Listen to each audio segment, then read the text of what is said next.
So I picked up this game, Artifact Adventure, on Steam the other day, and I was pleasantly surprised to find an actual good RPG Maker game. It turns out they do exist. It's not all trash with a deep message and a powerful story. It was released by Japanese developer Bluffman a little bit ago, and it was recently published in English by Playism Games and Steam. It's like $7, and I'd say it's totally worth the buy.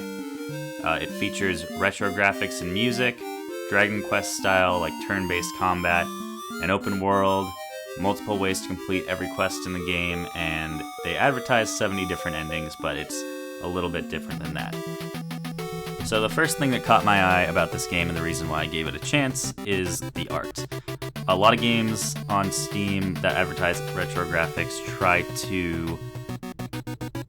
they end up looking more like Sword and Sorcery or Hyper Light Drifter than a game that was actually released in the 90s. This game, not only does the art do a great job at masking the fact that it's an RPG Maker game, and the sounds as well, the sound direction is really good too, but it actually looks like it could have been released on the NES. It looks just like a Final Fantasy from that era, or a Dragon Quest, or like the SaGa games on Game Boy, which are Final Fantasy Legend here. It reminds me a lot of those games. The music, I'm not so sure is accurate for like retro games, but you can make your own judgments. You can hear it in the background of this video. Upon starting the game itself, you select New Game, as you would in any RPG, and you are presented with an option to make your party. You have 4 party members, and there are 6 classes to choose from. They have Warrior, who has high HP, not good at magic, and can wear a lot of armor. They have Hermit or Samurai, that is good with bows, good with healing items, and also can use swords and robes, that kind of stuff.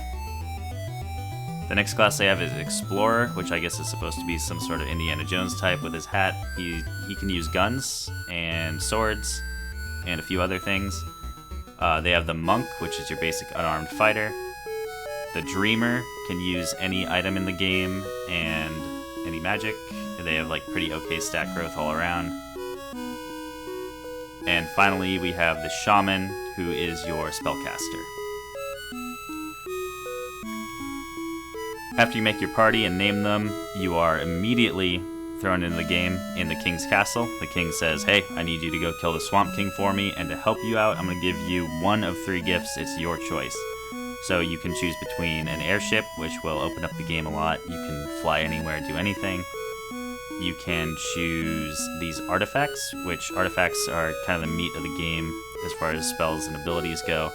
He will give you 4 of them, and they give you a couple spells and a couple permanent stat boosts.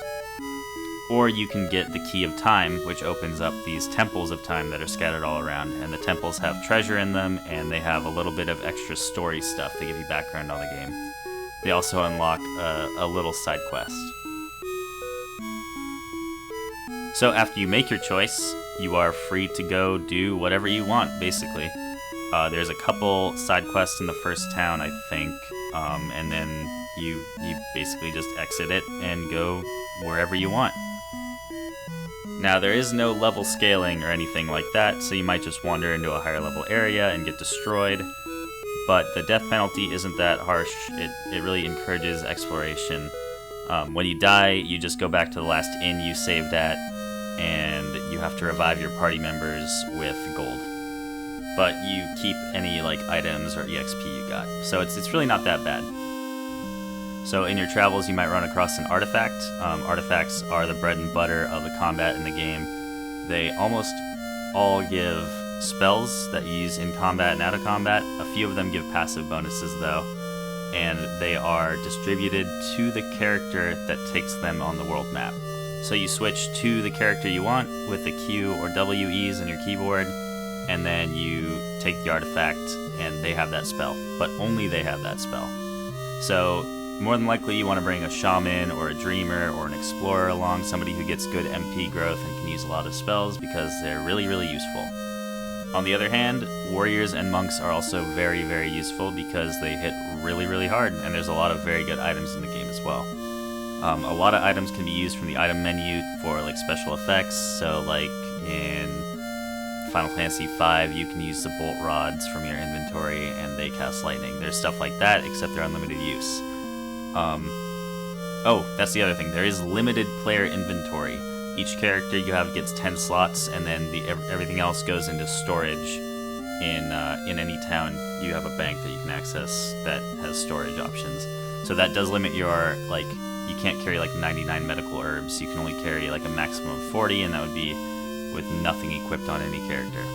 So realistically, item healing is pretty limited, and you're going to be relying on spells. In practice, though, that's not that bad because you regain all your HP and MP on a level up. So you can go out and fight for a long time and kind of strategize your spell usage so that your MP refreshes right when you run out. What really drives most of the game forward are the quests and all the different choices you have inside of them.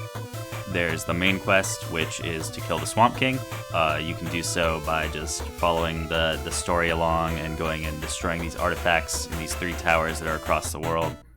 You won't be able to just go and do just that because you'll need some levels, so you want to go and do some side quests. And that is really where most of the interesting stuff comes in. Every side quest has multiple ways to complete it. Every single one has multiple ways to complete it, and there seems to be a lot of different outcomes. That's pretty much what drew me into this game enough to play it for like 25 hours.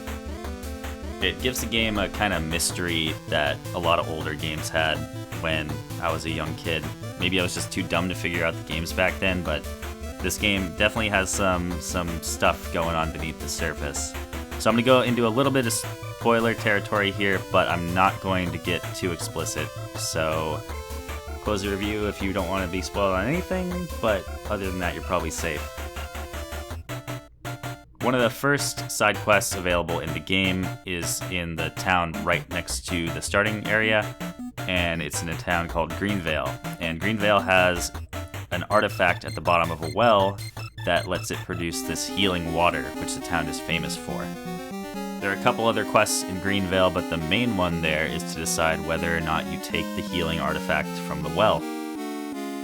To my knowledge, there are 3 different ways to solve this quest. One of them will get you some gold, and it might get you the artifact. I haven't done it though, and that involves talking to some shady characters that are in the inn. One of them involves just murdering the guard and taking the healing artifact for yourself, and that'll get you the healing artifact, which is really useful since, like I said earlier, your inventory is very limited at the beginning of the game, and having a shaman with a healing spell will help a lot.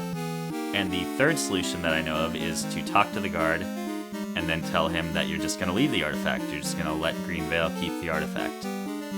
And that gives you some minor reward, as I recall, but it's nowhere near as useful as a healing spell would be.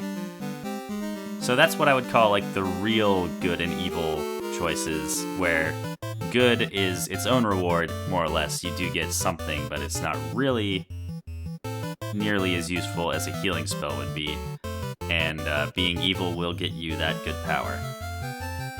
That's just an example of the basest, simplest side quest in the game, and most of them aren't so clear-cut.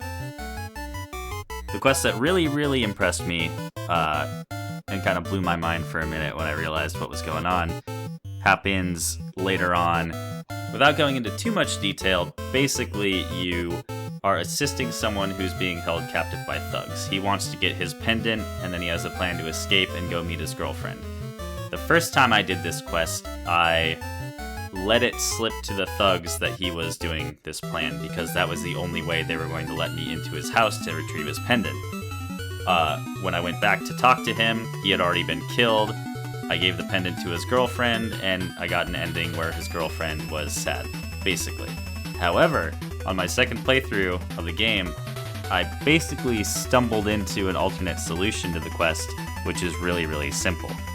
There's a third solution that they immediately offer up where you can just help the thugs and do some dirty work for them. I think that gives you gold and some items probably, but I haven't done it. But that's the kind of quest where I was pretty impressed with the solution. Another thing to mention in the game is that there's a day-night cycle, and that will affect quests that are available to you, and it will affect like shops and that kind of stuff. The game doesn't offer you a way to have multiple save slots for like one adventure. Like there are multiple save slots, but each of them is their own self-contained adventure. You could probably do it just by going in and copying over the save data from your folder, but that's boring. But anyway, they want you to sit with the choices you've made. And the game is short enough, it's about 10 hours long if you do a bunch of the side quests, where you can go back and just play again if you want to see a different outcome. So I would really recommend it for anyone who's a fan of open world or seeing the repercussions of their actions or moral choices in games, that kind of stuff. The game never gets too serious, like with the writing. It doesn't have much dialogue. It's, again, trying to emulate an NES game, so nobody's very wordy, but there's a little bit of story in it and a lot of little short stories with all the side quests, and it's a pretty fun game that just managed to draw me in. So, would recommend. The last thing I want to touch on is the 70 different endings that they advertise. That mostly has to do with the different choices you make in side quests. At the end of the game, you get a Fallout-style recap of what happened to everybody. Like, so-and-so ended up here, you did this, that caused this outcome. I think that's probably what they mean by 70 different endings. However, there are, and this is kind of a spoiler, there are multiple final bosses that you are capable of fighting in the game, depending on your choices and your actions. So, if that sounds like it's right up your alley, then I would recommend you pick up Artifact Adventure today. Buy, borrow, steal. Actually, don't pick it up today. Wait for the Steam sale, see if it goes on sale. But this is exactly the kind of RPG Maker game that should be on Steam, and this is basically, I'd like to see more like it in the future. Thanks for watching this long-winded review of this dumb little indie game, and I hope you enjoyed it. Bye.